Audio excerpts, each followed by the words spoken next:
بسم اللہ الرحمن الرحیم۔ آپ سبھی دوستوں کو السلام علیکم ورحمۃ اللہ وبرکاتہ۔ حطین کی فتح کے بعد سلطان صلاح الدین ایوبی نے بیت المقدس کی طرف رخ کیا۔ ایک ہفتے تک خونریز جنگ کے بعد مسیحیوں نے اپنے ہتھیار ڈال دیے اور رحم کی درخواست کرنے لگے۔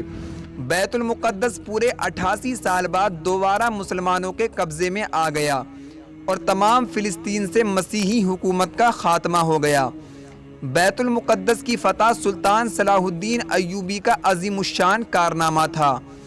انہوں نے مسجد اقصیٰ میں داخل ہو کر نور الدین زنگی کا تیار کردہ منبر اپنے ہاتھ سے مسجد میں رکھا۔ اس طرح نور الدین زنگی کی خواہش ان کے ہاتھ سے پوری ہوئی۔ سلطان صلاح الدین ایوبی نے بیت المقدس میں داخل ہو کر وہ مظالم نہیں کیے جو اس شہر پر قبضہ کرنے کے وقت مسیحی افواج نے کیے تھے۔ سلطان صلاح الدین ایوبی ایک مثالی فاتح کی حیثیت سے بیت المقدس کے اندر داخل ہوئے۔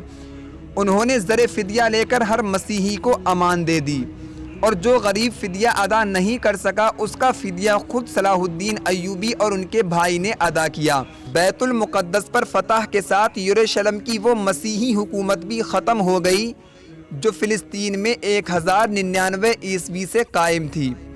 اس کے بعد جلد ہی سارا فلسطین مسلمانوں کے قبضے میں آ گیا۔ آج کی اس ویڈیو کے اندر صرف اتنا ہی۔ اگلی ویڈیو کے اندر ہم ایک نئے بیان کے ساتھ حاضر ہوں گے۔ جب تک کے لیے السلام علیکم ورحمۃ اللہ وبرکاتہ۔